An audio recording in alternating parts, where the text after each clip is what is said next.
Yeah, yeah, yeah. Huh. Yeah. It's percolating. Good morning. Yeah. Good morning to the people on Facebook. Good morning to the people on IG. Good morning to the people on the YouTube. Good morning to the people on LinkedIn and Twitter too. Percolating. Get a vibe, stay ready. Truth in the cup, keep it strong, keep it steady. Pull up a chair, yeah. Take a sip with me. Good morning, good people. Java with Jimmy. Good morning. Good morning. Yeah, the love percolating. Java with Jimmy. Good morning. Good morning. Good morning. Yeah, yeah, yeah. Good morning. Yeah, the love percolating. Yeah, Java with Jimmy. Good morning. Percolating. Yeah, we in it. Yeah, we in it. Good morning. Good morning. Java with Jimmy.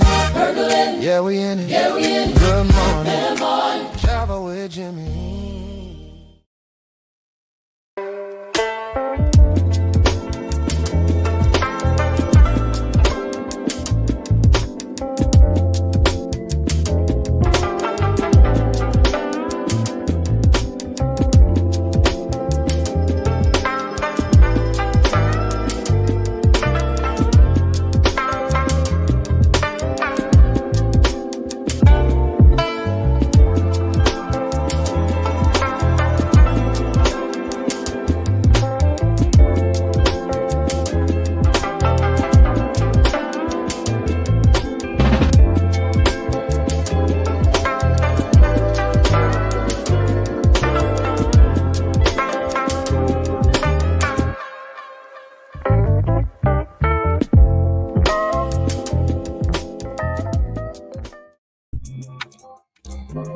Good morning.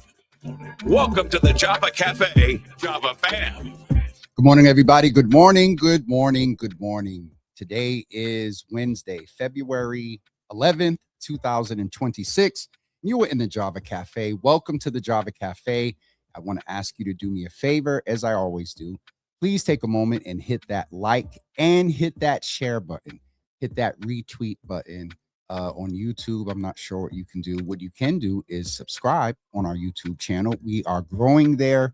And help us to continue to grow there. To make sure you go over to YouTube, same brand, Java with Jimmy, and subscribe over there. Good morning over to the folks. I'm looking at Instagram. Good morning to Bobby. Good morning to Loved Weena. Good morning to Unionizer. Jesus Lord. Cookies for you. The main show, one of our local creators is on as well.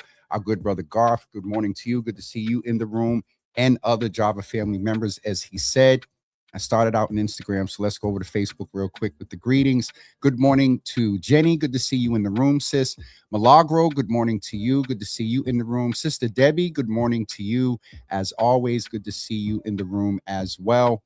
I want to really ask you all more than usual for those that are available, and if you are in what we call the after watch, if you kind of tip into the Java Cafe late, I still want your input in here because we're going to have a conversation about Boston's Black Agenda.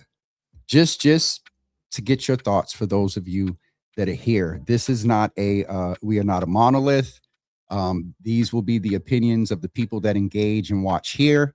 And I do want to chat with you all about, what is Boston's Black Agenda? I believe it is a most apropos topic based on things present. And so we're going to chat about that this morning. I'll give you my thoughts, but really I want to hear from you all about what you think about Boston's Black Agenda. So that is our agenda this morning. And so as we always do, I'm going to ask those of you that are on Instagram and also on Facebook, do me a favor and put one word in the comments to describe your perception of Boston's Black Agenda. I'm curious to what you think in one word describes your perception, your belief about maybe where we are. There's one question I have, and I don't want to impose any opinion on you as of yet with some commentary. The commentary I am safe with saying here is I'm asking for you all to put one word in the comments that describes your perception, opinion of Boston's Black Agenda is that it, in the past few weeks, has become apparent that the aggressiveness around pursuing what it is that is a part of Boston's Black Agenda be paramount in our advocacy, in our activism, in our engagement with neighbors, all neighbors, but engagement with, you know, our village and our fellow brothers and sisters across the diaspora. Charlene often says, let's not, you know, start that conversation now. And I think that that is humanity, as Nia said when we were at GBH last week, when we were talking about Black Boston, she brought up the fact that, and I think this sets a good foundation. She brought up the fact that Black people have to assert that we need to be, and even saying it, entreated, regarded as, you know, human. And the fact that we're not, through years ago, as she said, slavery, and then through, you know, things now, system constraints rather. And her exact words were from shackles to system constraints. And so the fact that we have to assert such is interesting, but we do. And so with that does come the conversation about what Boston's Black Agenda is and what it consists of. What are the goals and accomplishments that we want in a Black agenda? And more important, what seems very paramount to me right now is that getting it through and how we get there, or how we get there, and having, as much as we can, some clear direction about what it is that we would like to see accomplished when it comes to Boston's Black Agenda. So I'm asking all of you that are in to contribute to the conversation. Again, those that are on Instagram and also here in Facebook, to please give me one word and let's begin to have that conversation. Let me catch up with who's in the room. Good morning, Janky Java. Good to see you in the room this morning. Charlene, good morning to you as well. Our good sister Pam Boricua that is in the building. Buenos dias and happy 3 days after Benito Bowl. Good to see you in the room, sister. Oh, no. Pam, you're oh Jesus. No, not Boricua, but celebrating it as well. I forgot. Forgive me. But good morning to you as well. Buenos dias. And how do you say forgive me in Spanish? That's please. I was going to say por favor, but no. But Pam, good to see you in the room. And let's jump right to you in Charlene's comments. Charlene said gate kept, which implies something. Pam said siloed. Interesting. Our brother Milton, good morning to you. Good to see you in the room this morning, and good talking to you yesterday. And I'll just leave that right there. MZM, good morning to you. Good to see you in the room this morning. Tay, good morning to you. Good to see you in the room. Ari's on Facebook. And for some reason, I think that's just very different. And you all have seen, I've shared a couple of her posts before, and it's it curated a lot of engagement. So let's keep that there today. Chile, our Chilean sister, Pam, when I was saying Boricua, but we still celebrate all Latino, Hispanic culture, South American culture, American, South American. Anyway, we're not going to go there this morning. So Ari said discombobulated. Latoya, good morning to you. Good to see you in the room this morning. Brother Arthur, good morning to you. My good brother, good to see you in the room. Please give mother our best. She pops in still every once in a while. Pastor Sharon Cornelius. Speaking of Boston's Black Agenda, we'll get back to that in a second. But at the meeting the other night, I observed a sister who I observed in community for, I want to say maybe 2 years or going on 2 years. And Sister Asha just jumped on from ONS over in Roxbury. And I shared this with her boss. She is everywhere, very active, has office hours for Roxbury, and she absorbs a lot. And I used to work for Mayor Menino. and I know what it is to absorb very valid issues, concerns, and suggestions from community. And so, Asha, just the queen that I've seen in community for a while, I just want to take some time and big you up and thank you. Yes, it's your job, but you can see that it's more than the check. That is at least my perception. So I just want to take some time and just celebrate you, queen, and give you your flowers for how I see you move in community and very active. Somebody go over to Instagram and tag Chief Millar. I love thy melanin. But yeah, I told Brianna that because if it was the other way, y'all know I would be like, oh, they're not. So when you do observe folks' commitment to community, you want to celebrate that. So Asha, thank you for all you do in community. So back with our topic today, I've seen a couple of more comments. For those of you that are just coming in, I'm asking people to put one word in the comments what's your perception of Boston's Black agenda? And please share this. Even if folks aren't on the live, I'd like to get as many opinions and experience and perceptions as possible. So our good brother Frederick said non-existent. I believe our good mother Josephine Mason Watson is in the room. Good morning to you. Rochelle, good morning. Speaking of Black, I've had the opportunity to be involved with this with the BAA. And Rochelle, Jack came down to GBH for Java with Jimmy at GBH last week, and he's been in there a couple of times. And so I just mentioned that because Rochelle is talking about the Black Unicorn Marathon on Saturday before the Boston Marathon. And that is something that we appreciate BAA being a part of. Our good sister Adrian, Rochelle, brother Thaddeus, and so many others that are a part of that event. So the Saturday before the marathon, which I believe is on, what do we call it? Is it Patriots Day? Here in Boston.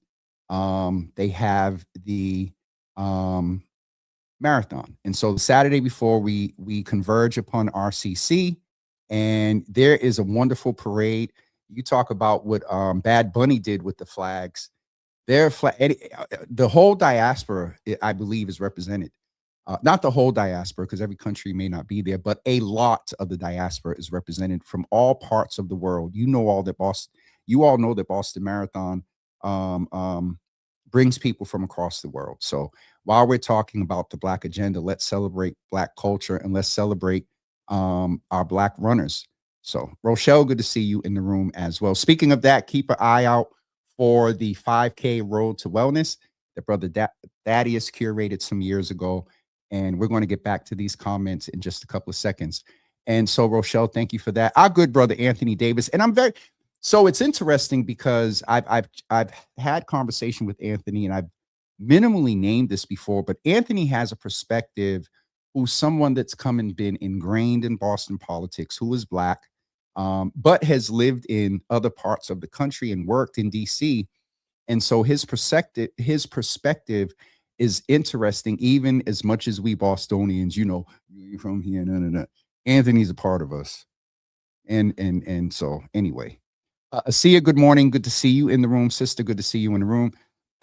Excuse me, Michelle D. Smith, good morning to you. Good to see you in the room. Hot and second consecutive day of peace, go uninterrupted sleep. Wonderful for that. Let us know what your thought is for Boston's Black agenda. Michelle, I would love to hear that. Arthur said rudderless. I'm laughing at the fact that it took me rudderless. I'm like, yeah, or going. It's like going upstream. I get what you're saying. KB, I'm curious. What are your thoughts about Boston's Black agenda? One word. Other folks are still coming in the room. Rochelle, absolutely. We celebrate us. Brother Leonard, good morning to you. So apropos, I think I see you in here today that we're talking about Boston's Black agenda. I'd love to hear your one word for that as well. Sharon said, I'm going to jump back on Facebook. You are on Facebook, Pastor Sharon. No, I'm messing. Sister Debbie said stagnant. as far as Boston's Black agenda, and Asia said fractured. Okay, so we there's some consistency where when you say fragmented, siloed, stagnant, weak, what are the other words? Rudderless, disorganized. There's one I'm going to save for the end. Discombobulated to Ari as well. Any folks over on Instagram, your thoughts on Boston's Black agenda? Dieli, I hate to mess up names. Not truly as inclusive. And you're supposed to give us one word. Not truly as inclusive as it's intended to be. Asha, of course. And so let's see if we got any more comments here. Oh, you going back to Java. Okay, I got you. Okay, so stagnant. We got 2 stagnants. Nia Grayson. He said this at GBH last week.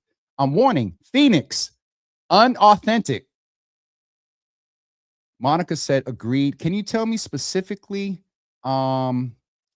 Because the way these comments come up here, I see them one by one. I can't decipher when you all are responding to a comment.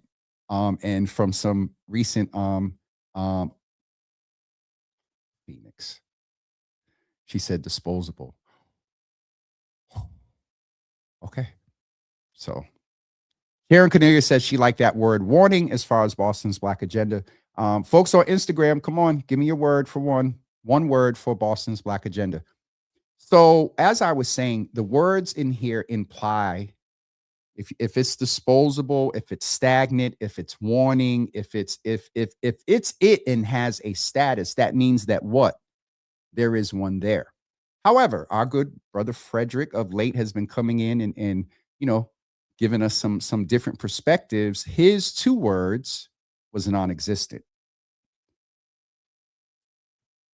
And in conversation, not just of late, over the years, I have heard that there is, and again, we're not a monolith. Have there been people who have surveyed, who have had conversations, who have worked on things that presumably is part of a Black agenda? Yes.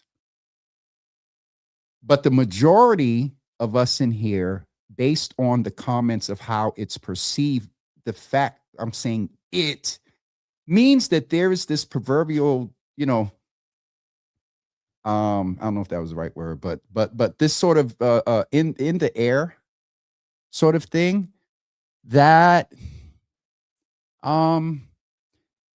is perceived to be stagnant, is perceived to be wanting, is perceived to be disposable, is perceived to be disorganized, is perceived to be rudderless. So based on the 18 folks that are in here, on the 4 folks that are on Instagram, and I named that because this is not a full consensus of Black Boston.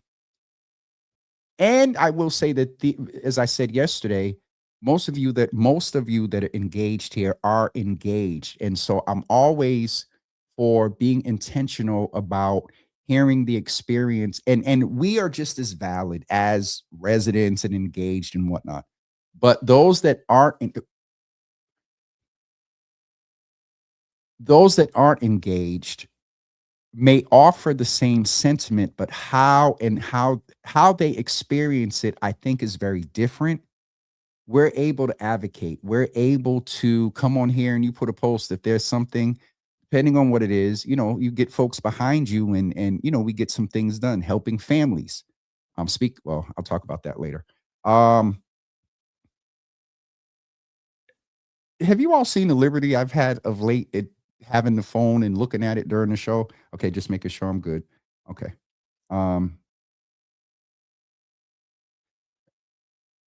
I got a text that is relevant to this conversation. And so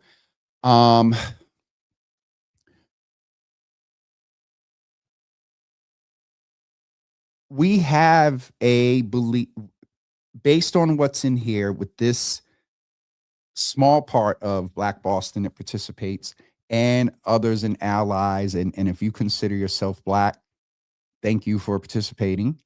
And Anthony also, I think I may have said this, or maybe not, not intergenerational. I'm telling you all, this is a very important conversation to me. So I'm going to do my best to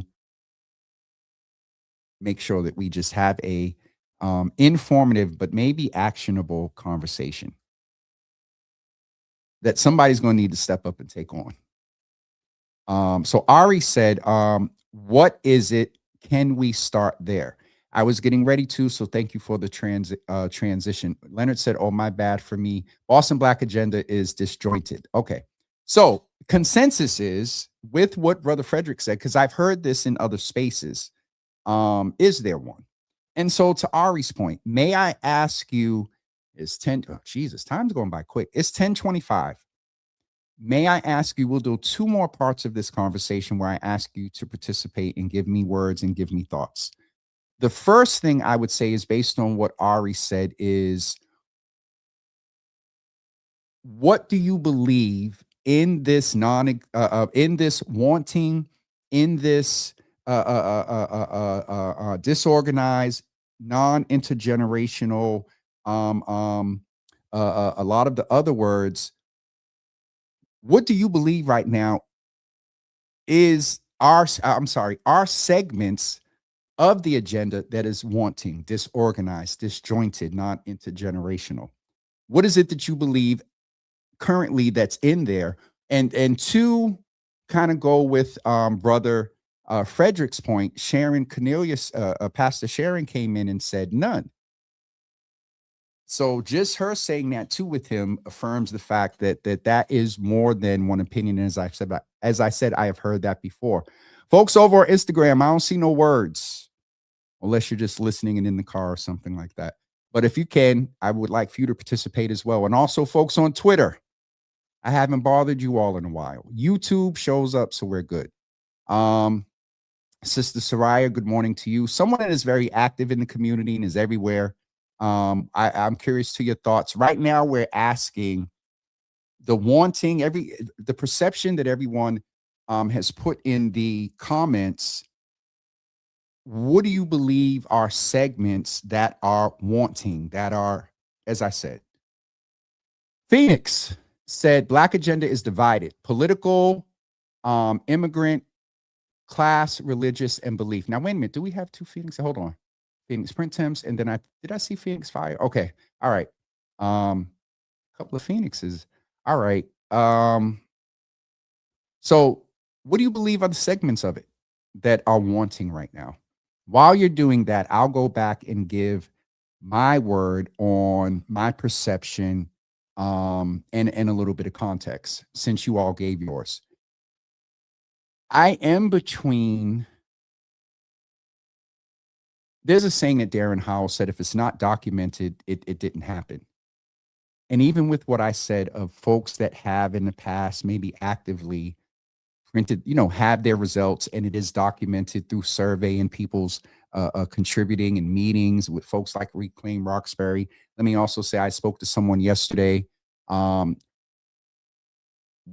P3 is a facade of a larger system constraint issue that we need to address for Black Boston, that ending is inclusive. It's Black Boston. Where the facade is that has brought a lot of things to surface is in Roxbury. The historical context and everything that contributes to why there's so much passion around this particular parcel is the present day demonstration that all of Black Boston, a large majority of Black Boston, has experienced. And so I just want to make sure that we don't get in what was kind of shared with me, not verbatim, we don't get into neighborhood wars that will continue to do a lot of the things that we said here. And I think that's a good time to bring in something that I got in a text. As much as our perception and expectations and understanding of responsibilities that come with leadership, when we look at our leaders, there may be a mirror there. Well, James, what do you mean? Our leaders are, in some cases, decided upon when it's elected. Our leaders are sometimes supported by us and held accountable. And there's varying levels of the support and the holding accountable. So while a leader may not be perfect and doing what we want them to do, is that leader a reflection of us? So getting back to my word and some context, my word is, and I want to be very intentional because I didn't come into the space with a word. I want to be intentional because I know, I have a varied perception. So my word, my experience is it varies. So I will say that my experience through the years of hearing about the frustration, what we don't have, and is varied. And so I would say that my word, I'm trying not to use one that's already in here, to be very honest with you.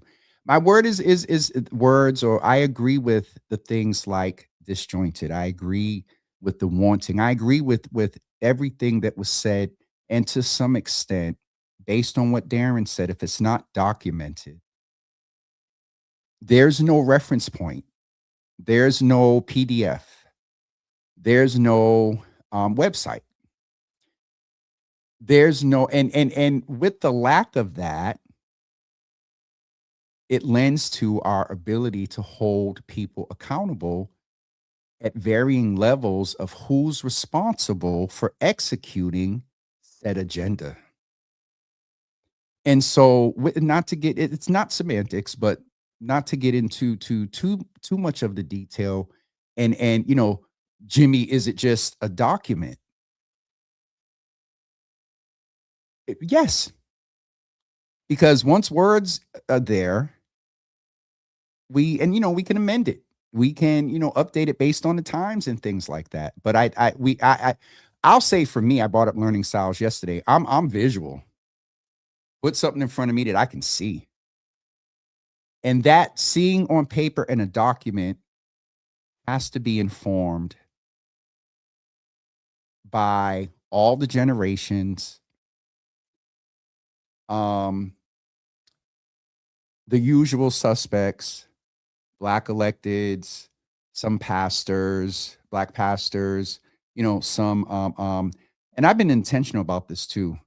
Some Black developers and Black millionaires. And people have said, well, James, they don't even live in Boston anymore.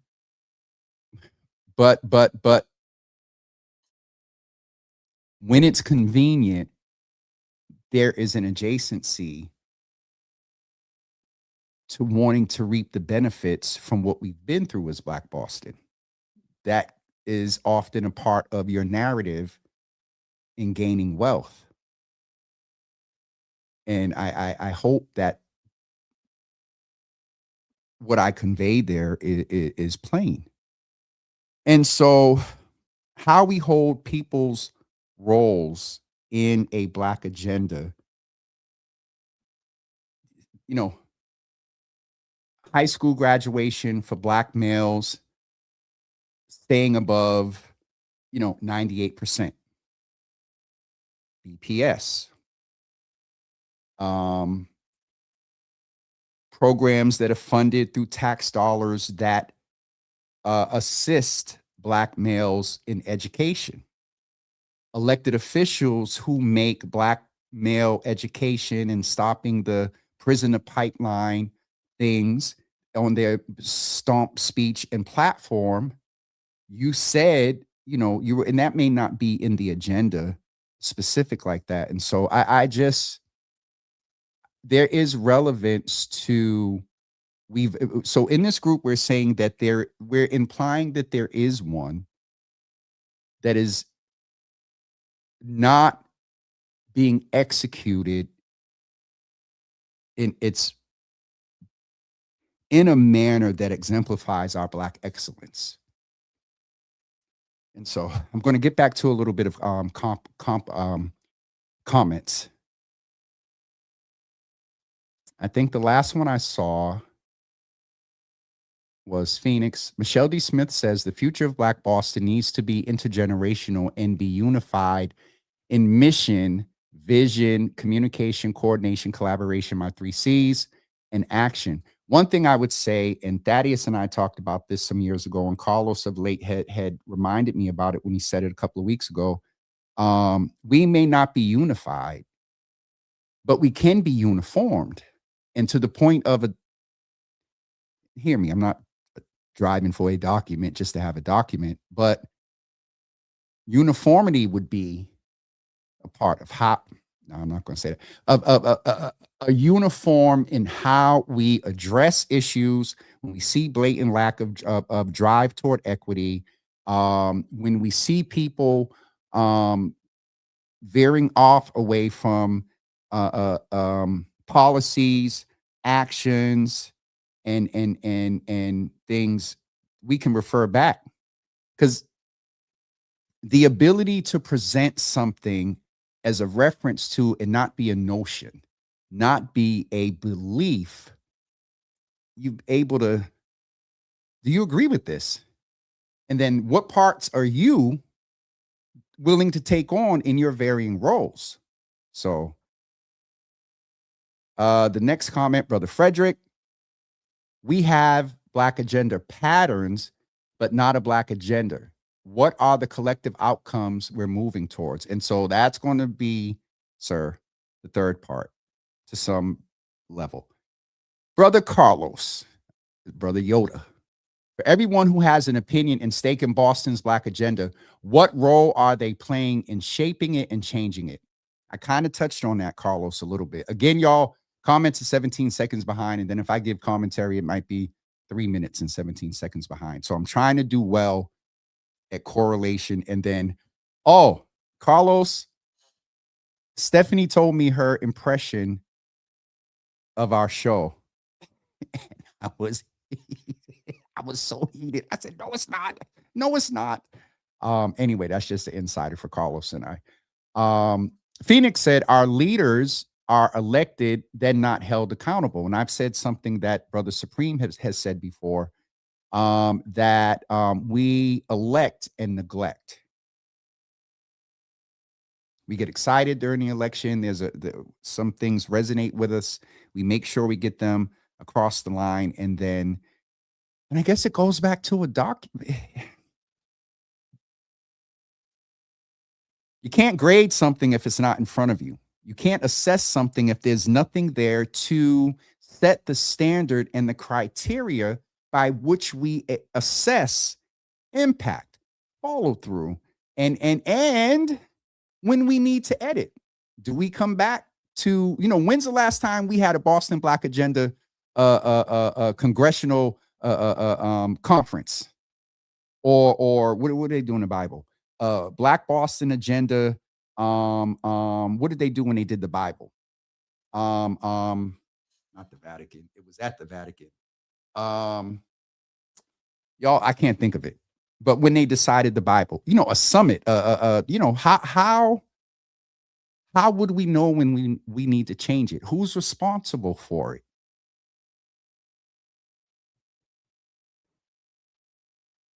Sometimes I get comments and then sometimes I get texts.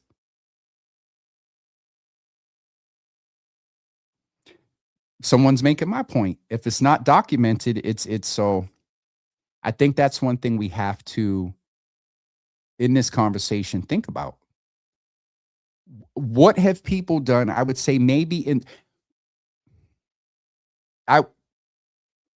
if I had the funds and could hire a research person one of a few things I would tell them to do a report on what some of our elders perceived as a black agenda, and what if they had documents, if they had things, articles. I'm sure Dr. Carolyn Crockett, who slayed us the other night about the history of P3 and the highway, and Chuck Turner and Amelia Cass and others, like that was beautiful. I got to download it and then repost it with the words, and just it was beautiful. So looking at that from maybe the period of 1965 up until a change, I want to say she mentioned the year 97 was significant. But then one key thing for me is what it looked like right before COVID. What was the status? What were their documents? Where, how do we compile what was in place back then? And then what was around updated during COVID or right before COVID? And then we need to probably have a check-in now, because we are in a regime that is literally trying to erase our history. And so my point here is, we're going to get to the third part is, so let me go check in the comments about what people, the last prompt was asking you at current, what do you believe the segments are that are wanting, that are disjointed, disorganized, and not intergenerational? Brother Garth said, if you know where to look, it's inspiring. As he makes a valid point there, because when we get our wins, as Carlos talks about, it encourages us and gives us strength to go to the next one. And this, it's not this thing just by osmosis that just happened. The accountability, where we need to edit and adjust, and where we need to put it, that's part of the edit, put new things, and where the accomplishments happen, you do. So I don't want to just make it a light thing that if we had 10 pieces of paper with sections on it, that, oh, we're there. But that is relevant and that is important. And I'm getting more consensus in here that we do need, in my text, that we do need some sort of document, a reference point. So Garth, thank you for that. I appreciate that, brother. Phoenix, did I acknowledge this before? So our leaders are elected, they're not held accountable. Oh God, I'm really behind. Pam said reflective at some point. Phoenix said community must be instilled with not just the power of electing, but also holding also holding accountability of their neighbors and powers to be, but also to those who claim excessive amounts of resources on behalf of communities, and AKA power pimp. So I think this one from Phoenix was made around the time I was talking about black developers and millionaires and those that are adjacent to our story. And it may be their story too, but when I become a millionaire, part of my story is what we've been through, but I'm going to put money on the street like that, so, but I'll use myself as an example. When I become a millionaire and somebody comes to me with a, well, you just ought to, you don't know my struggle. You don't know my passion. You don't know areas of affection for me in work. And so I can also give some balance to, can we have, is it valid to have some type of expectations of black millionaires? That's maybe a whole nother Zoom in itself. Nia is in the building. If it's not documented, it's not an agenda, but a dream. Osmosis. Thank you, Nia. That it can't just be that. Anthony Davis Jr. says, this goes back to your point about the NAACP. They should be convening conversations with all Black Boston to come to an agreed upon agenda. Our electeds aren't going to help with.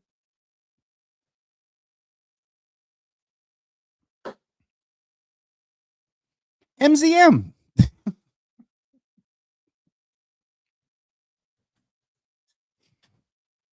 If there were to be one agenda, we all need to make hard decisions about what gets prioritized. This is getting us into what you all think. I'm going to throw the comments a little bit more, and then we're going to go to that third part, and maybe we'll be out of here by 11. What MZM is saying is, if there were to be one agenda, we all need to make hard decisions about what gets prioritized and what doesn't. I have thoughts on that. This is historically the challenge. Who gets to decide? Can we compromise and sacrifice for the greater good?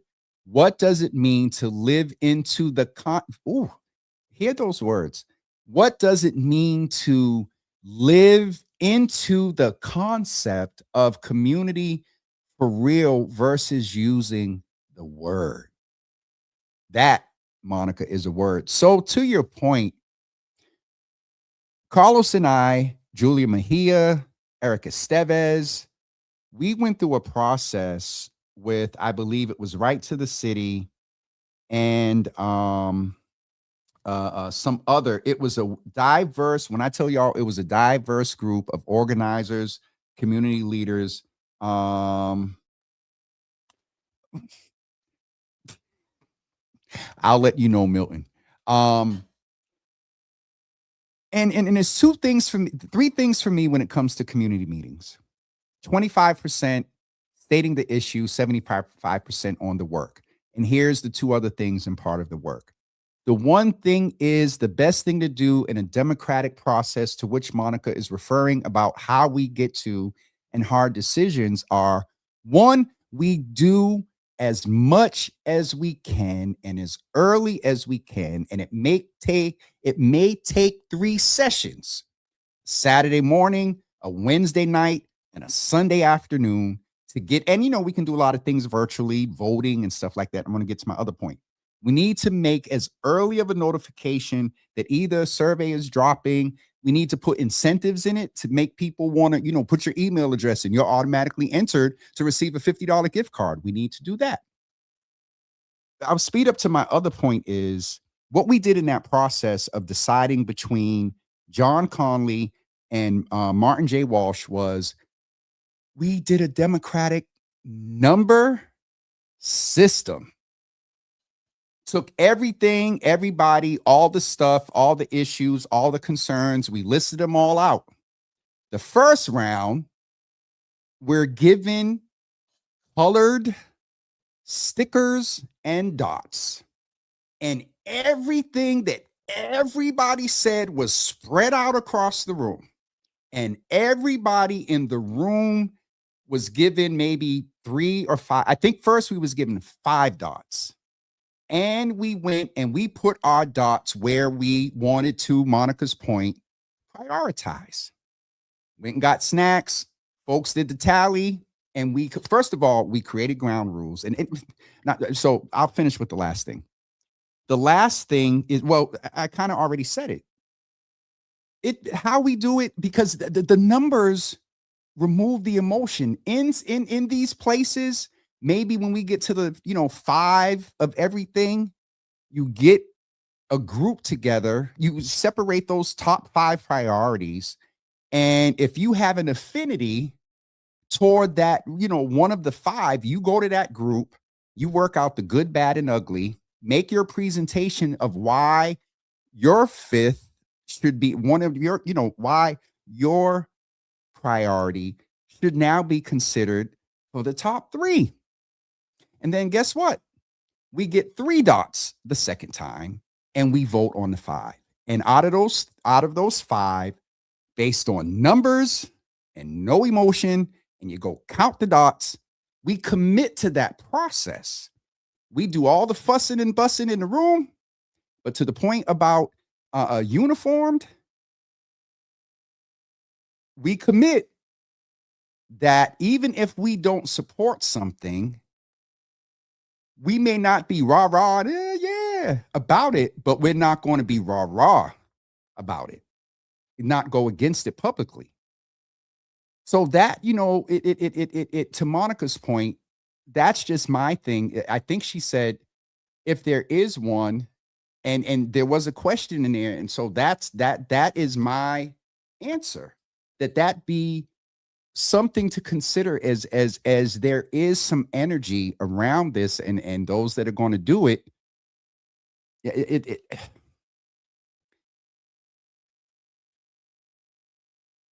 between the between the urgency of now and to ensure that we get off this, it's dilapidated, but we're still on this highway of just the same old. If we something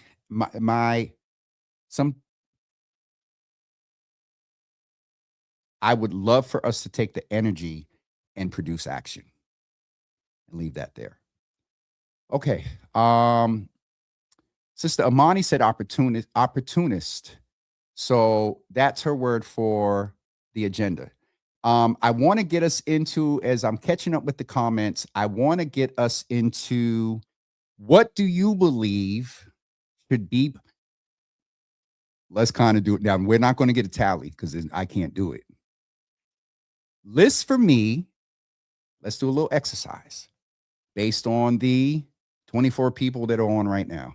And for those of you that are watching the after watch, please, I get the notifications. Please comment in real time your thoughts. As I review the second question and segment, the third thing I want to ask your participation is, give me, I usually say one, give me your top 3 priorities for you for a Black Boston agenda. And I would like for you, if you can, keep it high level. With the, as Nia says, all the things: affordable housing, home ownership, which are 2 different things, education, public safety, health, small business, economic development, education, and basic city services.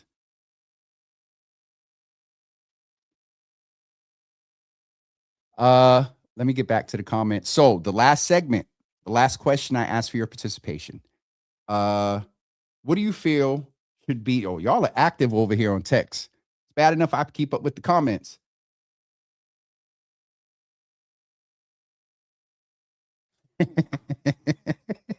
The chief got the message. Asha, we definitely appreciate you, sis. Anthony said, great point, Michelle. 30 to 40-year-old. Oh, wait, where we at? Michelle said, wait, hold on. I got to go look at that because we mentioned age. Oh, okay. Anthony is saying this. Michelle's point was that the future of Black Boston needs to be intergenerational and unified. We did say that. And then Anthony is complimenting that by saying that, where's he at? Great point, Michelle. 30 to 40-year-olds shouldn't be the young.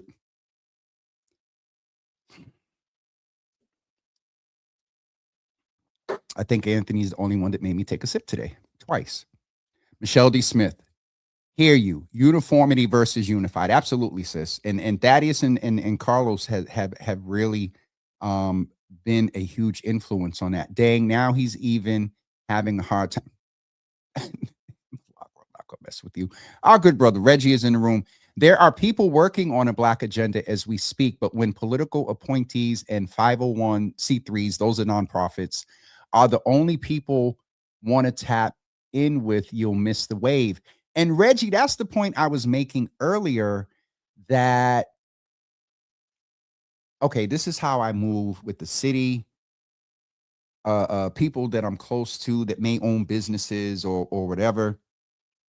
Well, I'll say with in the political space with electeds, among us, pundits, strategists, operatives, to Reggie's point, 501c3 leaders, community leaders, among us, we may have a shared opinion about something, and in our environment, this is what we do. There's commonality of some observations, different opinions. What I'm saying is things become more of a priority or a rubber stamp, if you will, that when I'm on social media and Joe Schmo, and I'm saying this, Brother Joey and Sister Shaniqua who you really don't see in these rooms, who you really don't, some presumption, see that engaged in the meetings, all in the Zooms and all that stuff. When they start to say the things that we've been saying, for me, I'm like, okay, that's an affirmation. Just in some things, that's how I move. And so to Reggie's point, even in here, as there is, and I said this, we don't know everything that everybody's doing and blah, blah. So if there is activity, how do, and it, and this is an issue we're going to have to work through too, because I'll be transparent. I was getting ready to say, and I'll be fully transparent. This is part of our problem in the collective, and we got to heal. There's a lot of trauma. There's a lot of hurt feelings, valid feelings are real. There's a lot of experience that a lot of people across the whole spectrum, when we talk about Black Boston, have had. And getting to my point in full transparency, I was going to say, Reggie, send me the link and we'll get as many people that we can get involved. And it was going to be prefaced with, well, depending on who it is. I'm just being transparent. And that's a contributor that often lends to it not being documented, signed off on. And to Anthony's point, we're going to get ready to wrap up. If I can get off of here in 5 minutes.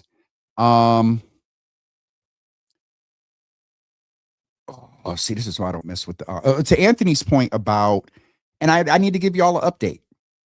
Brother Rasan Hall, who is the executive director of the Urban League of Eastern Massachusetts, is simply, as of yesterday, waiting on me to get him some date options. Brother Rasan is going to come in, and he responded. And we talked in Boston when it comes to words like the Black agenda and Black advocacy. ULEM, in a historical context, has been in the forefront, similar to the NAACP. And so, and additionally, there's now in some of my conversations as well of how do we incorporate some of the newer organizations that may not necessarily be activism or advocates, but they got a population. And they, how do we increase our numbers? And how do we, to Reggie's point, expand the input? And let me also say this. We can be intentional about engaging those that aren't currently engaged and still honor the ones who are honorable, who are engaged. And we can do that intent without disregarding those that are engaged. I get, the squeaky wheel gets the oil and all that stuff, but we got to balance that because there's some validity to historical and institutional context, as we talked about yesterday. Reggie, we got your point. Phoenix said, we have people assembly. That is good. Please share the website. Sister Amani, the good reverend, said the paper trail allows review, reflections, revisions. And Rev, you wasn't in here a few minutes ago when I didn't use the four R's. So we got the 3 C's and the 4 R's: collaboration, communication, coordination. Then we have review, reflection, revision, and revoking. I like the revoking. Brother Ed Shoemaker, right to the Jesus Lord. I seen the word. Ranked choice voting. I was going to say right to the city. We also need to learn to be better followers when we do have good leaders. And I think that somewhat could be tied to what Brother Carlos was saying and what I said about not only followers, but holding them accountable, Ed, and constantly engage with them. It is a two-way. I said this before, Stacy Lattisaw. It's a two-way street. We have to, when they reach out, we got to respond. When we reach out, they have to respond. And there's one variation here. It becomes some of their job. For some of them, it is they're paid for it to do it. And some is volunteer. In full, if you know the NAACP structure, at least on a local level, I don't believe anyone is compensated. And that's fair. People still got to work and do things. I just want to, put that out there. We're still, hopefully soon. But Urban League will be coming in the next couple of weeks. Ed Gaskin wrote a piece on this recently. The question is, do people really want to tap in, or do they want to be king of their own little, hey, watch the hills? Do they want to be king of their own little hills? And Reggie, that is part of it. I see Instagram moving. Let me go back there. Reggie, that's part of it. Let me deviate to Instagram real quick. And I will say I'm behind. And so I just don't want to confuse things and going back and forth. But civic education groups, Katrina, I agree. I hear two things there. Civic engagement groups that assert themselves, because it's not just the millionaires that tie themselves, to all that goes on with us.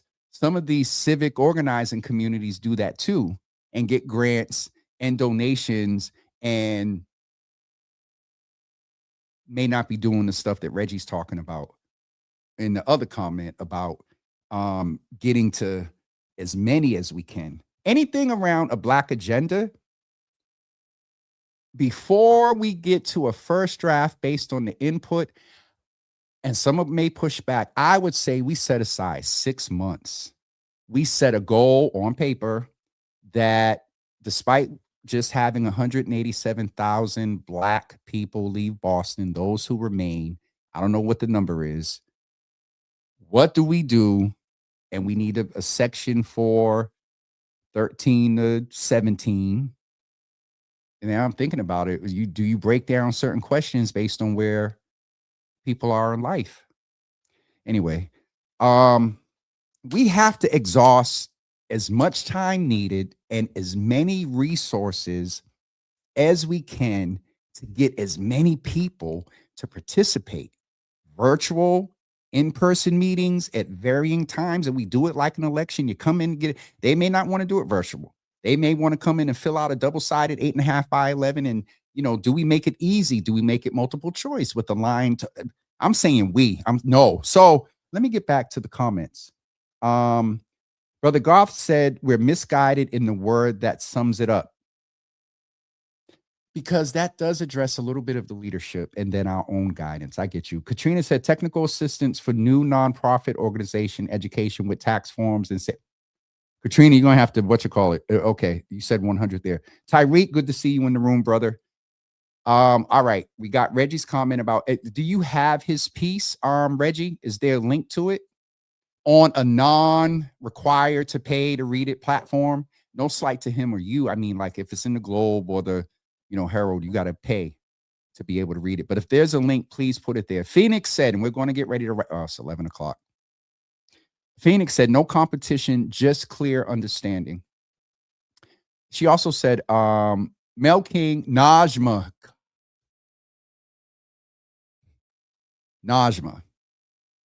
The Snowden are a few who helped us make sure we centered our Blackness and curate safe spaces to speak on such topics. Phoenix also, Reggie Stewart, okay, that's a response to a comment. What candidate ran on creating a Black agenda? Culpepper and Mejia are both asking for residents to come up to upcoming meetings to shape that agenda. And so that could be this iteration, because the thing is, and I'll be a little bit opinionated here, they're doing something.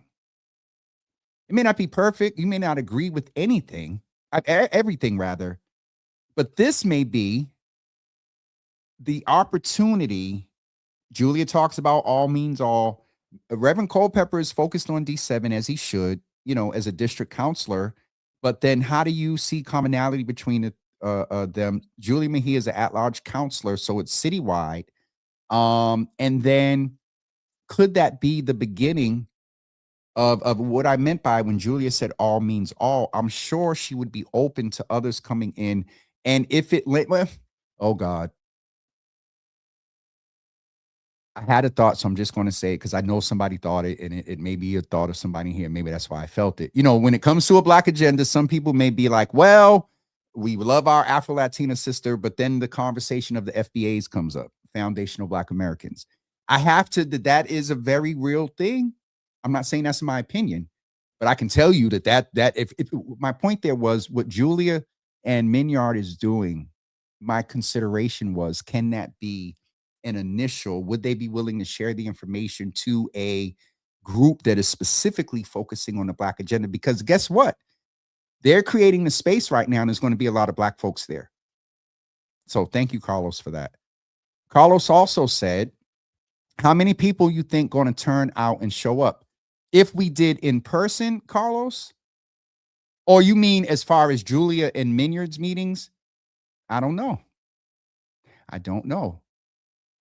Frederick, we have to really move past these elected officials and build power from within our own community. Stop beating this dead political horse. We should sit parallel to City Hall, not under their thumb. There's a couple of things there.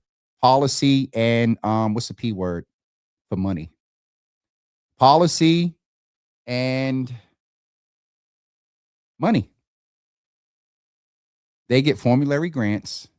They get state funding, federal funding, taxes, revenue. I think to your point that it has, we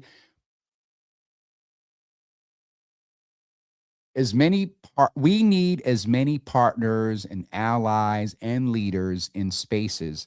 And to what I said earlier, Frederick, that us looking at the electeds is how I framed what someone was saying to me as a thought in text was that when we look at the electeds, it is a reflection on us, because I know and have seen the community make an elected move.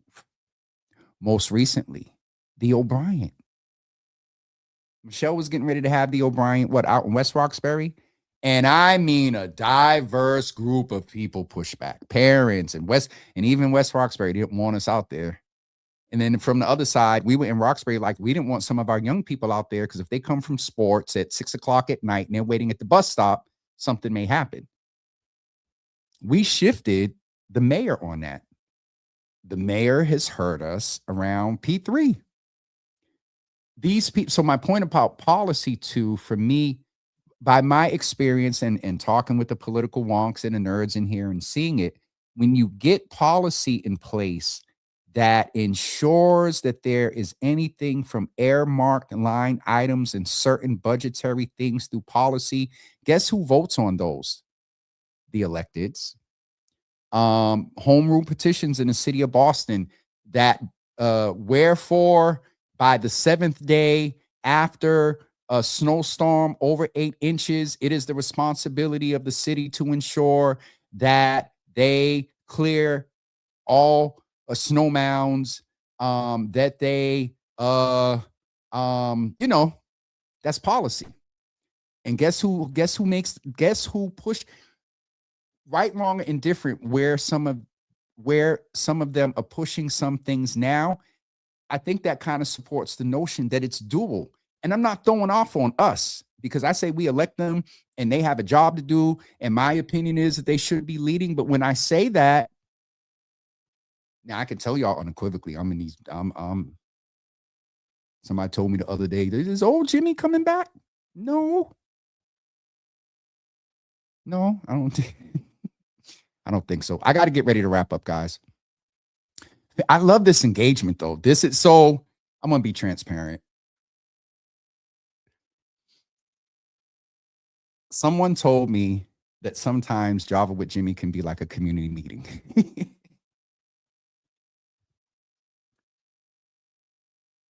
Excuse me.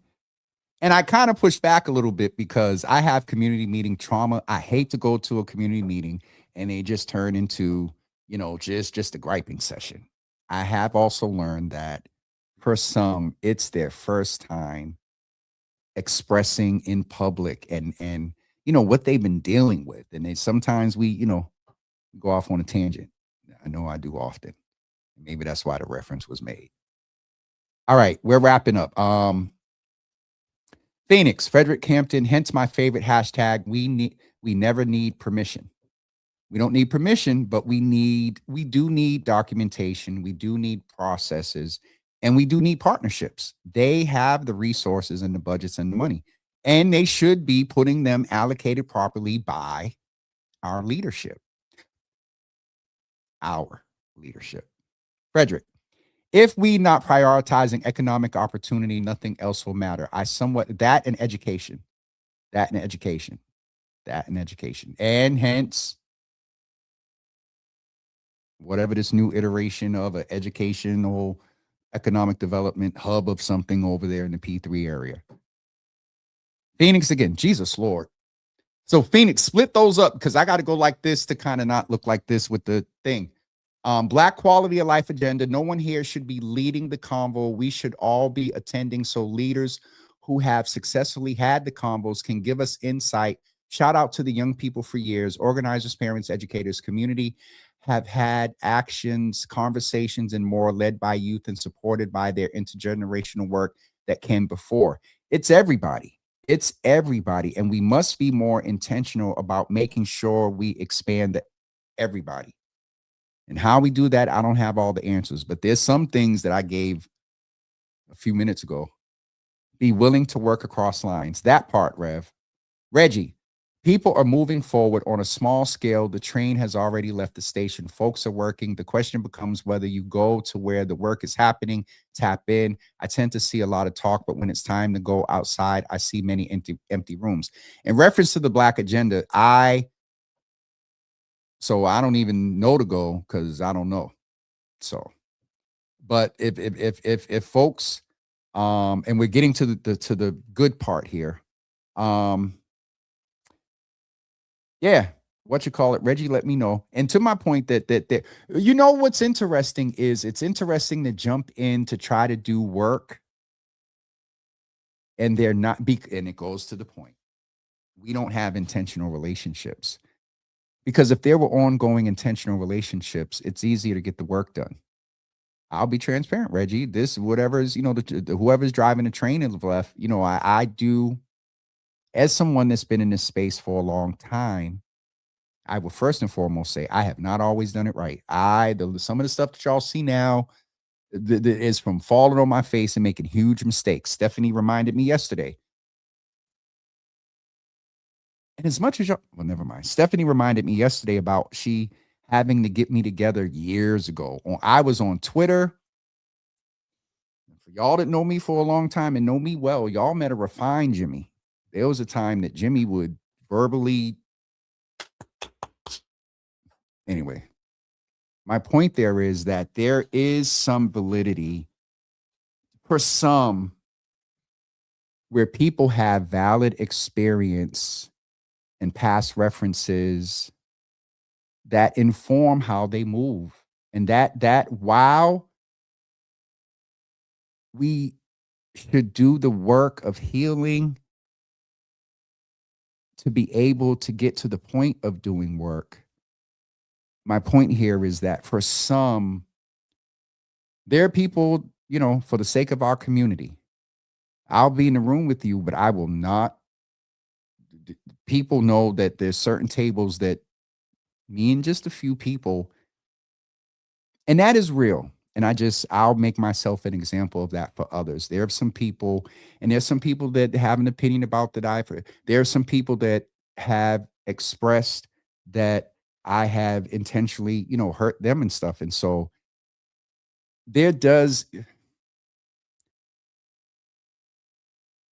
I'll end this part out by saying that part of a Black Boston agenda, I think a precursor to make it sustainable, is to, in these conversations, also acknowledge that there's some shadow work that needs to be done so it is sustained. So when something that may happen as you go back again that looks like the old thing, if there's healing, both people may see it through a different lens and not immediately go back to a negative point of reference, if you're with me. We're going to go to what you think should be in the agenda and get ready to wrap up. Frederick said economic opportunity, anti-displacement, health and wellness. Pastor Sharon, y'all saying hi to everybody. Jenny said health, education, and safety. Anthony Davis Jr. said economic opportunity, education, and public health. We're getting some commonality already. Cha-cha, I got a reel drop in, and in the corner, all you see is Prego. And I think it zooms out or zooms in. I don't know if it shows your name, but your little Prego and emoji is in the bottom of the reel. And I can't cut it out because it would cut my face off. But Cha-cha is saying, Charlene rather, is saying mental health, basic cities. Okay, yes. Mental health, basic city services, economic opportunity, public safety. But Charlene, you were supposed to do 3. So in what I said is, if we just did it by the numbers, Charlene's 3, because she didn't say by priority. So we're going to just do these: mental health, basic city services, economic opportunity. Showing the example, Charlene, of just sticking to the math. Michelle D. Smith, my Black Boston priorities: healthcare equity, pathway to home ownership, and learning how to invest for generational wealth. So would that be financial literacy? Which, Michelle, I believe that could be a part of economic opportunity, financial literacy, and things like that. Not to put words in your mouth. Dina Marshall Tarver, I saw that earlier, and good to see you in the room. Health and wellness, home property ownership, education. So the top 3 that I'm seeing so far are economic opportunity, economic development, education, and home ownership. Economic development and economic opportunity, you could put home ownership and wealth, decreasing the wealth gap. You could potentially put that under there. Did I get them all? So no, what I'm saying is, so far I see economic opportunity, health and wellness, and education. Public safety is 4-ish so far. And y'all see I'm doing this in real time, so don't be fussing at me. Personal moves, Barton Alternative Education Hub. Winter, give me 3 of Boston, Black Bostons. What you see as the 3 top. What do you believe should be in a Black Boston agenda? Your top 3 areas. Dina Marshall Tarver. I don't mean home ownership through City of Boston, because you will forever have restrictions with the property. And that as the commission, when I was on the Black Men and Boys Commission, that was something that we talked about. The restrictions that once you get it, you can't sell it some certain amount, and 15% of this. And Charlene said, I'm a big believer in Maslow's hierarchy of needs. We have a lot to undo before we can really reap all of our rewards. For example, making my first 300K, but blowing it all on nothing because all of the lack of healing from my upbringing. Charlene, I used to have a segment called Black Mental Wealth. Black, not health, Black mental wealth.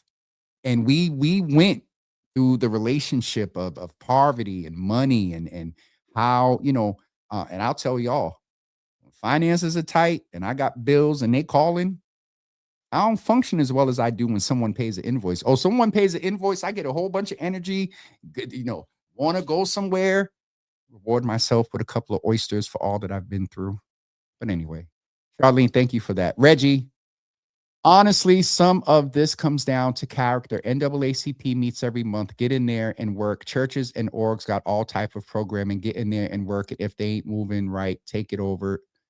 You can do it with enough people. Proverbial of you, I definitely get it.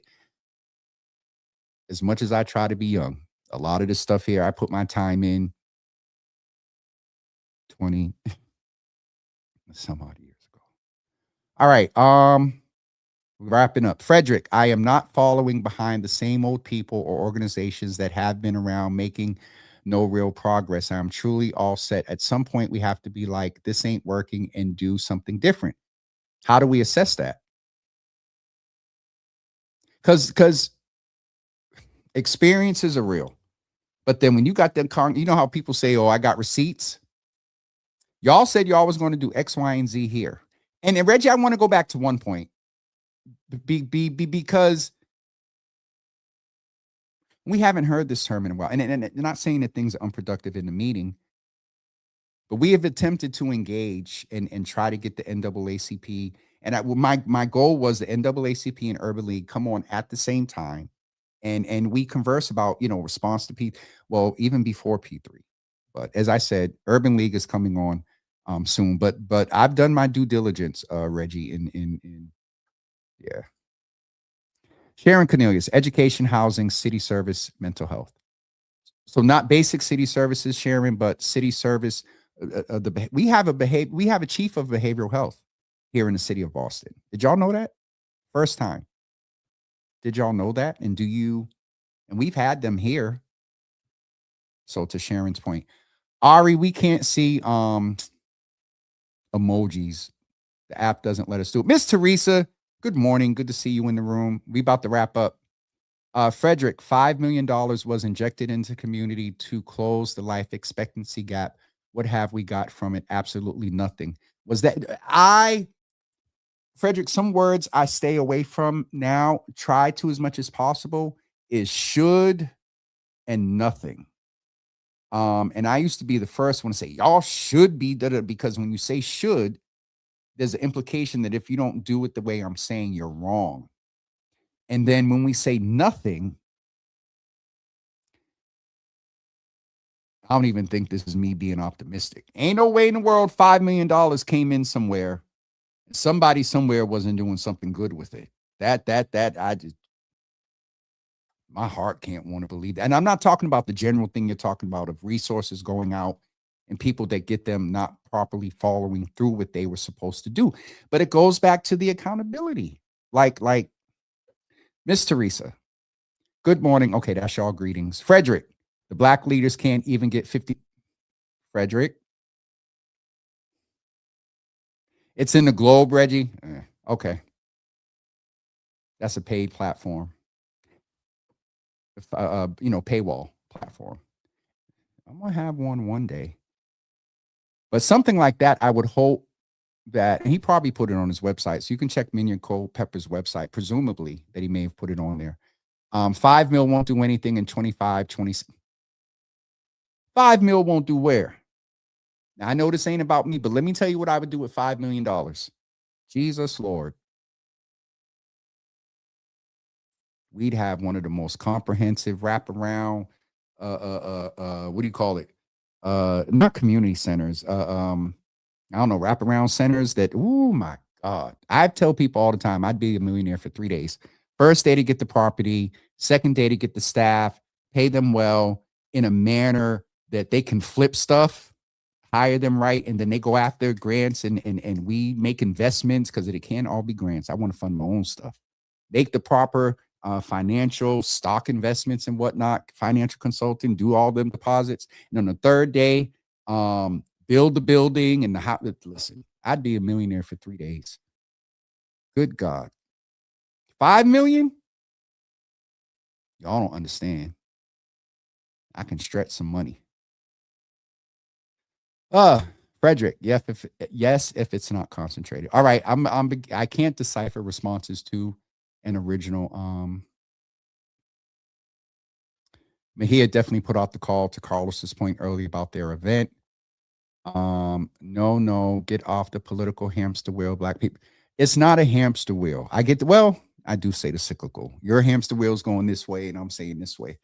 I think we should put something in it, not break it, and not get, because it takes partnerships with politicals, people, and power.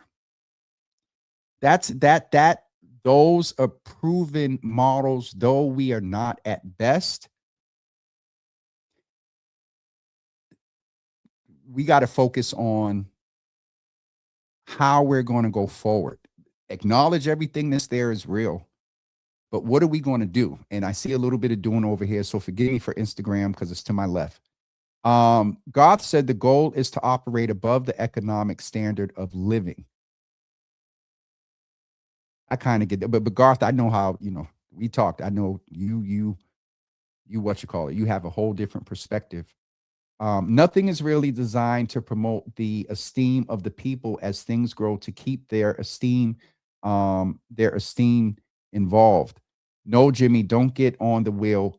Put a herring chain on it so those turning can make power for us elsewhere. My point that I was getting ready to say there is that it does take people, politicals, power, partnership. It is all inclusive, and as much and I will say this, and I hope I don't get in trouble. Um,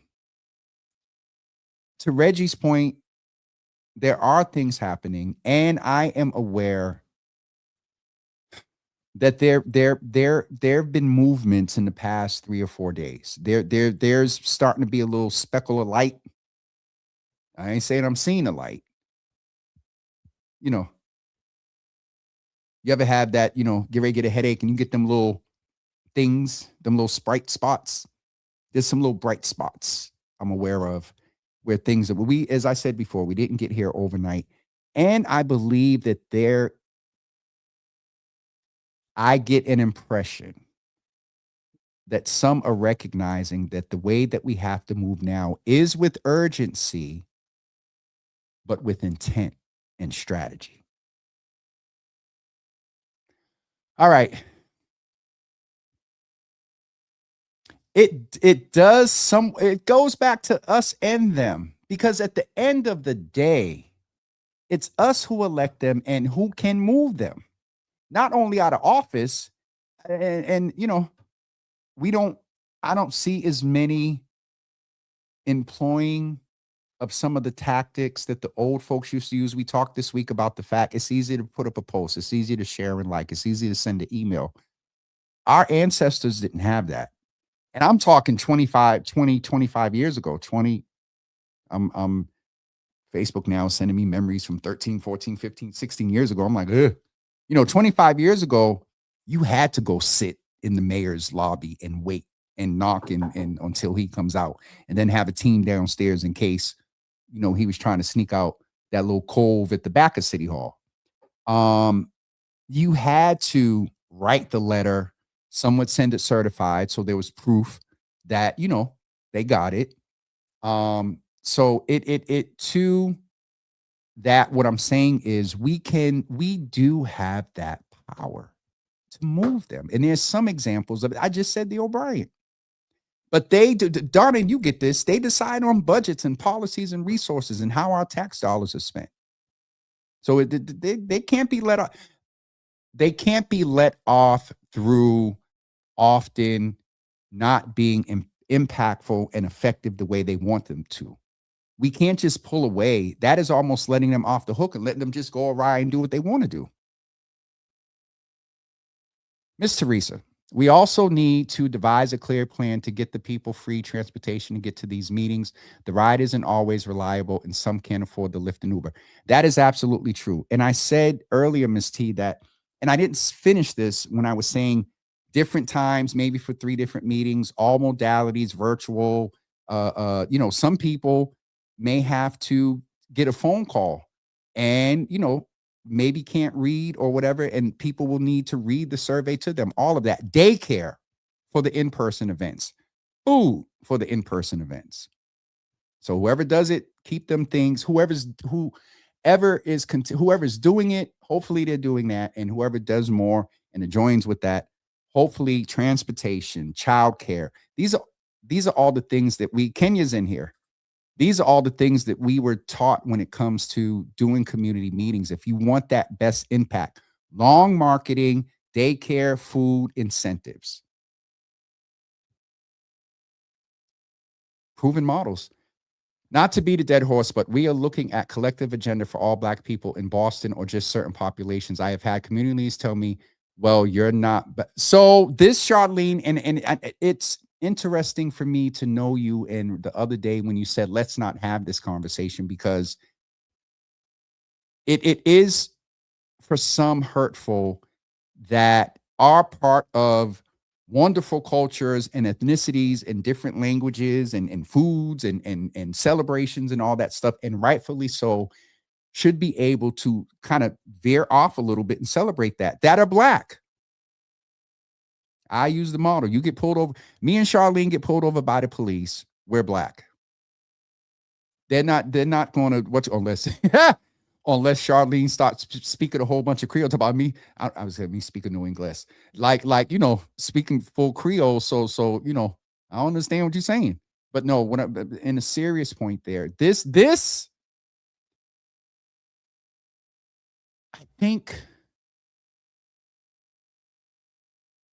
if the priority is to heal, recognize the power across the diaspora, and I will say this, Charlene, that a lot of the foundational Black Americans, there is validity in the some sort of way that a lot feel. And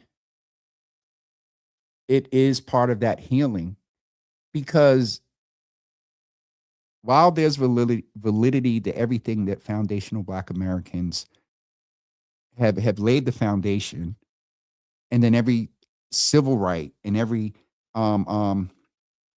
opportunity that is available to everyone is built on that model, and so that is fair. If that is intentionally acknowledged, along with FBAs also embracing the diaspora, we have more numbers. We have, on a political standpoint, we have more numbers. We have cross culture of and y'all know I'm a foodie, as minuscule as some sort of mix of Dominican, Haitian, and I don't know, El Salvadorian, something like, so, and even with me saying that, I heard somebody's spirit. They ain't Black. Humanity within us, and definitely them external people lighter than me. Frederick, I keep saying I'm going to go. This little thing keeps getting higher. I'm going to have to skip and speed up. It's 11:30. We have political power. We just don't execute it because we are fragmented and siloed. Nobody in this world can convince me that the political system will ever work towards uplifting Black people. Tanya Anderson said something like that a few weeks ago, and it hurt my heart. I believe what I believe about inside and policy, but it can't be just that. But Tanya Anderson said something like that a couple of weeks ago, Frederick. Chardley, because until we all see that we're impacted by the lack of investment and outcomes, then it'll always be fragmented agenda. I don't disagree with that. I really don't. Brother Garth, this is the conversation until we can see movement that sustains an esteem of positive accountability to say we did that. It works. Let's do it again. I'm with you, Brother Garth. Intentional relationships foster intentional succession. Donna, where is the info to attend? How is it being distributed? Who is invited? I am a meeting attendee of the past, but have stopped for many reasons. What, Donna, I don't know.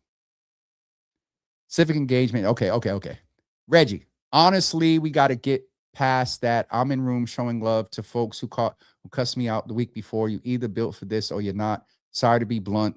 You could be blunt, but that's not everybody's experience, and everybody has not done the shadow work to heal. And what was the thing that said it's not a point of not being built for this. You shouldn't have to be built to endure. And it comes, I get it. You know what I'm saying? Disrespect. And then where were you? Whose office were you in? Tanya's. I know you absorbed some stuff.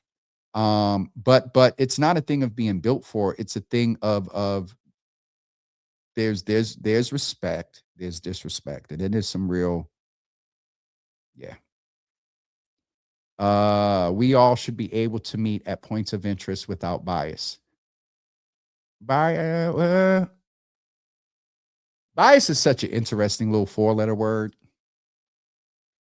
In some cases, it's been used against me. And I'll tell you, I'm biased toward equity.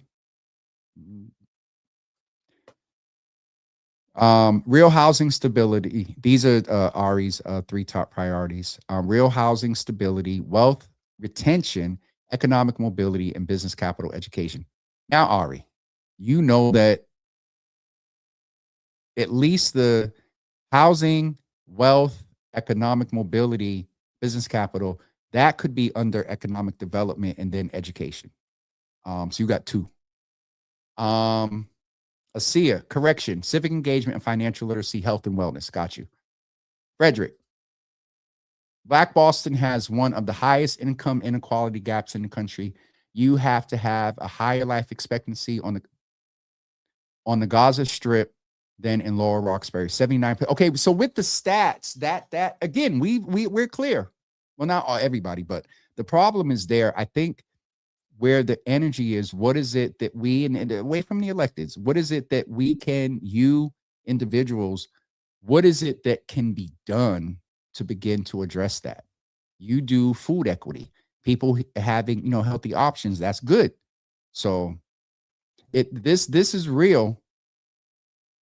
But what are ways that we can address that and getting to the point, preventing some of that stuff? I hope you're in the business to go out of business to where people aren't showing up to the food bank. What do you mean, James? Because they don't need it. They're sustaining themselves. Economy is, I would hope you know what I mean. That when I say that some of the work that we're doing, when I was in youth work and violence prevention, we were often told that we're in the business to go out of business. We don't want to, I used to say it like this. We don't want to no longer be needed. We don't want to need the education advocates. We don't want to need, the violence interrupters. It's going to take a lot of work. Reggie, economics and home ownership is top of my mind. Black America across the board, coast to coast. This needs assessment. The needs assessment has been done. Remind me of Ayanna Pressley. We know what we need. The question is, what are we going to do? The question is, what are we going to do to craft and push an agenda that addresses it? No need to reinvent. I said that earlier, that there's, build on things that are in place, innovate the new, and looking toward the future. Okay, y'all going to debate. Kenya, I love for us to explore proper investment opportunities beyond housing, stock, and other things. Is this Garth over here? Good vote. All of our goals are presented in the equation of defeating the economic standard. All answers stem from there. Economics is that thing. It even the Bible says money answereth all things. Charlene said, what do the NAACP and Urban League do? We're going to, oh, Jesus, I'm getting off of here. Y'all remember the scene in The Color Purple when the girl said, who this heifer? And she smacked her, and the piano guy was on the piano. He closed the piano and said, time to go. Mingo. Y'all going to have me in here for another hour. Reggie. Frederick Hampton, I hear you. That's why you got to get in the room and see that it gets done. No way around it. Ari, I sent you stars. I didn't put emoji. Thank you, Ari. I can't see that stuff. Thank you for the stars. Sister Debbie, y'all saying hi. There go Mingo. You would buy me lunch. Mingo, shut up. We're just at the 5 million in the comments. Oh God, I got to speed up. All right. Listen, there's a whole lot here, y'all. I would be here till 12 o'clock. Jesus Lord. Oh, Jesus Lord. 4-letter word that someone has a problem with. Whatever. What you call it. And I got a problem with some of them. Oh, I got some 4-letter word. Never mind. So James, this agenda driven, how do we move from this very insightful convo to the next step? A meeting we all should tune into. Counselors should engage from here. A CTA, I seen something about CTA earlier. Charlene, sorry about that. A CTA would be great, so we aren't just venting. A CTA. Charlene, help me. I'm 54. What's a CTA? Community town. Help me. All right, y'all. I got to speed up because Jesus Lord. food insecurity. What would I do around food insecurity? A part of my job. The work I do is my nonprofit. I'm working towards closing the life expectancy gap. That data gap says because Black men and boys are dying early. What I mean about thing is about going out of business. That is definitely real, because the hope would be that people don't, they're be able to I don't even want to say fend, that people are having good jobs, lucrative incomes, going to the store. Part of that is not even if you, for some that have all the money, we got food deserts, you know, in some places. See, y'all about to get me off. Call to action. Thank you.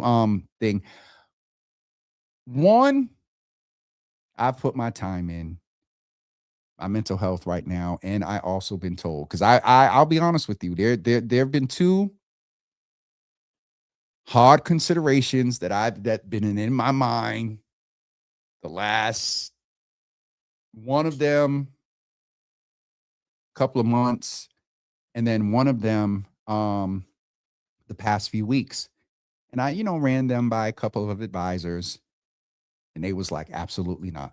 And I'm telling you all, as much as I talk about it, I want to manage expectations. I'm not leading any of this. Mine's is to engage, and when information comes, and share it and point people to action, and have conversation, and yes, commentary, and yes, opinion, or some may frame as bias. But nope. I don't have the mental capacity nor the time, because I this, and I got a whole other business I'm running. I'm just being transparent, which means somebody's going to text me in a minute and be like, all right, James, time to go. See, Frederick Hampton, it would be great to see more men coming out for what they need. Absolutely. All right. I know I skipped some things to just get to the end to say I'm messing up. Sister Debbie, I remember going to the Small Business Administration with my mom when I was young, over 50 years ago. Sister Debbie, you didn't have to put that. When I was young, and when she was applying to get a loan for her beauty salon, no internet then. I walked away with, sometimes for the resources of getting things done, we do have to show up. And when I say we as a community,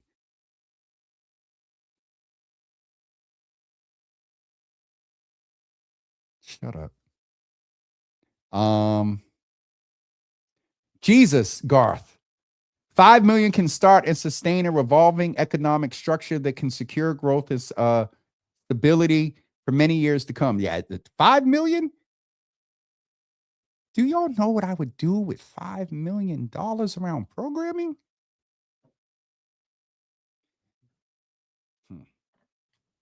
I have a plan, Jim. Me and the civilians. No politicians needed. Just simple understand. Frederick and Garth, y'all hook up. No civilians needed, just understanding. But we as a people are standing in a blind spot. All right. So you got to give me 5 million in consideration of what? In the consideration that the city of Boston's budget with assets and budget, last I remember, now I ain't looked in a long time, 4.8 billion. So in that context, yes. Since it ain't no money, give it to me.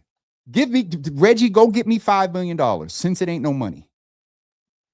And I'll show you what I could do with 5 million. Gonna make me cuss. Bruh, y'all, I don't know. Again, I'm from old school. So we 5 million when I was in nonprofit and now I will give you were talking about a community and people community, or in Roxbury or Dorchester or Boston.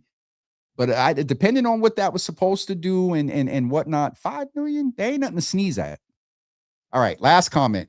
I don't think people understand what the $5 million is for. That's you. Thank you, Frederick. Okay, listen. Thank all of you for being here today. I do see and appreciate that there is a different level of engagement that is happening here, and I love and appreciate it. We may not always agree. And people may not always like my commentary and opinion, but at least the civic engagement that is happening is amazing. And the community engagement is amazing. I'll end with this by saying everything that we talked about here today, whether you agree, disagree on the line or whatever, your next conversation about anything that we talked about today is influenced by your brothers and sisters and fellow Java family and Java Cafe attendees or whatever supporters in here. So that I just have to name that whether we agree or whatever, the debating, this is good for us. All right.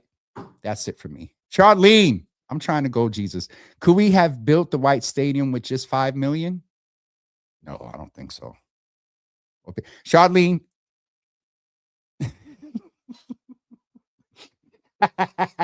Only because I love you and I love the philosophical challenge and your little cute Charlene way that's challenging me. I get that. I ain't trying to build P3 or White Stadium.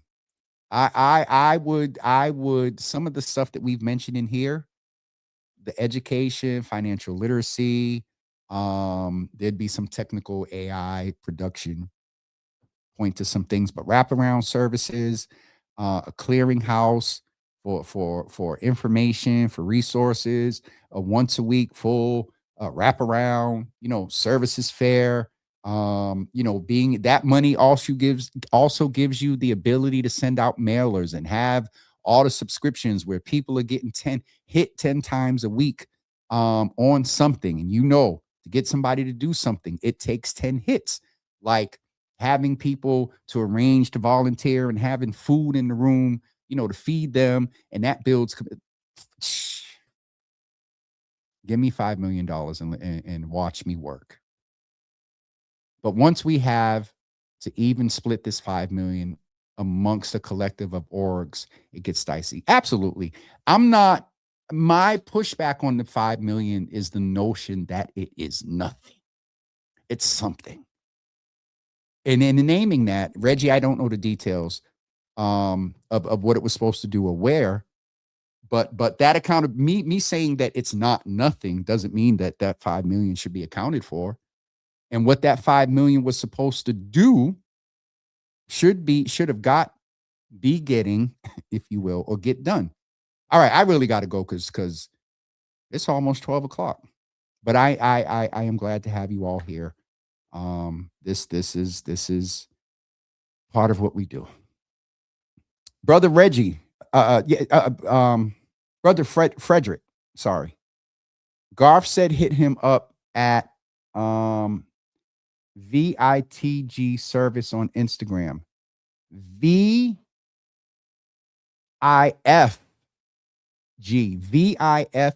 service on Instagram. All right, folks.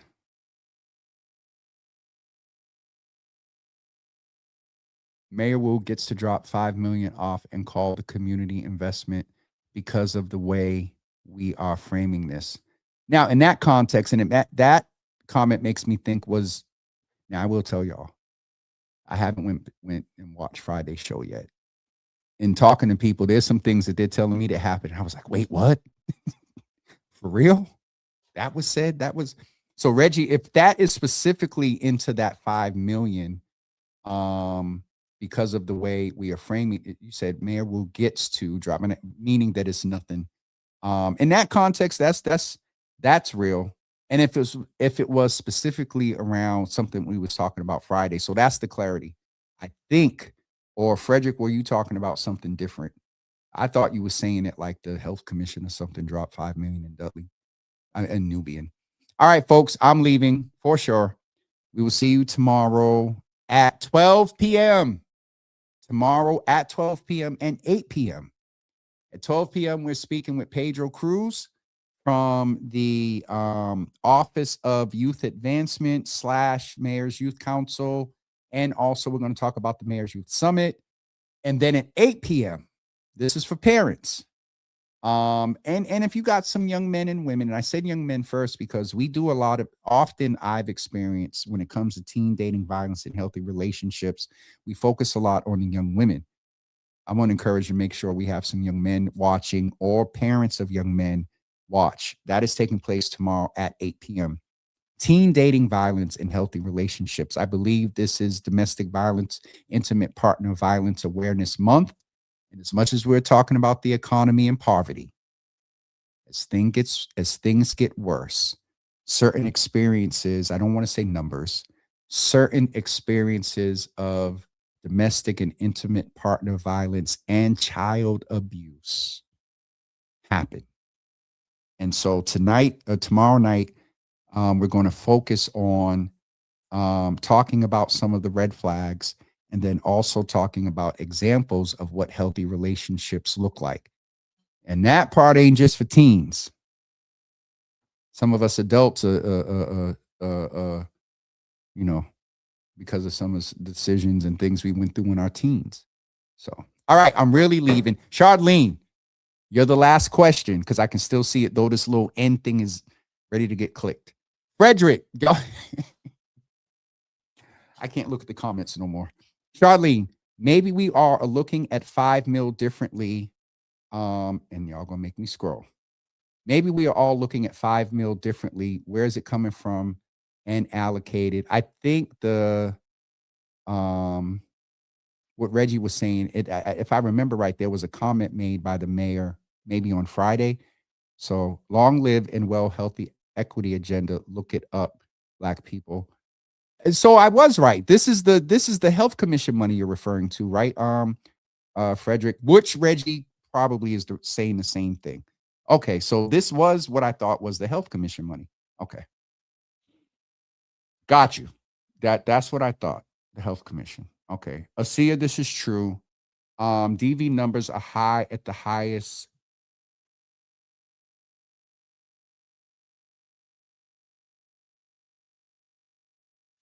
To my point,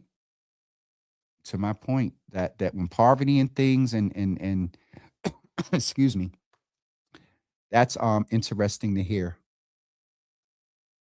He did, Charlene. Yeah, that's me too. He affirmed, because I was wondering if Reggie was referring to what the mayor said, and maybe that's what it's all come together now.